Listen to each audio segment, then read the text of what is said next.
जय श्री कृष्ण, जय श्री राम। रामायण की कथाओं में अब तक आपने राजा दशरथ की कथा सुनी।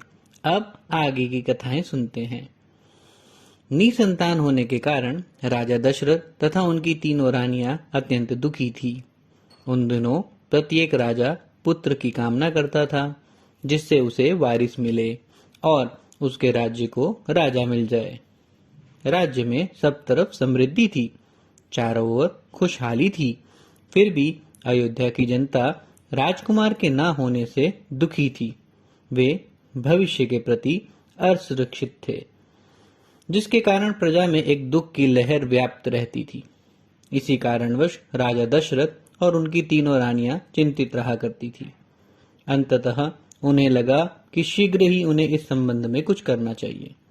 राजा दशरथ महर्षि वशिष्ठ और मंत्री सुमंत्र के पास गए और अपनी समस्या बताकर उनसे सलाह मांगी कि ऐसी अवस्था में उन्हें क्या करना चाहिए।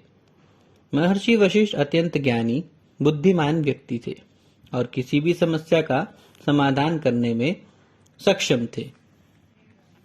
महर्षि वशिष्ठ ने राजा दशरथ की समस्या सुनी। इस समस्या के निदान के लिए उन्होंने राजा के पुत्र को कामेष्टि यज्ञ करने की सलाह दी। राजा दशरथ ने प्रसन्नता पूर्वक महर्षि की सलाह मान ली और वशिष्ठ जी से यज्ञ करवाने का अनुरोध किया। उस समय ऋष्यशृंग ऋषियों में सर्वश्रेष्ठ थे। इस यज्ञ के लिए उन्हीं को निमंत्रित करने की सलाह गुरु वशिष्ठ ने दी। ऐसा विश्वास था कि ऋषि श्रृंगी का अनुरोध देवतागण ठुकरा नहीं सकते थे। श्रृंगी ऋषि अंग देश में रहते थे, जहां राजा रोमपाद का शासन था। रोमपाद राजा दशरथ के मित्र थे। राजा दशरथ तुरंत रोमपाद से मिलने के लिए अंग देश के लिए निकल गए। राजा रोमपाद ने अंग देश में दशरथ की बड़ी गर्मजोशी से स्वागत किया।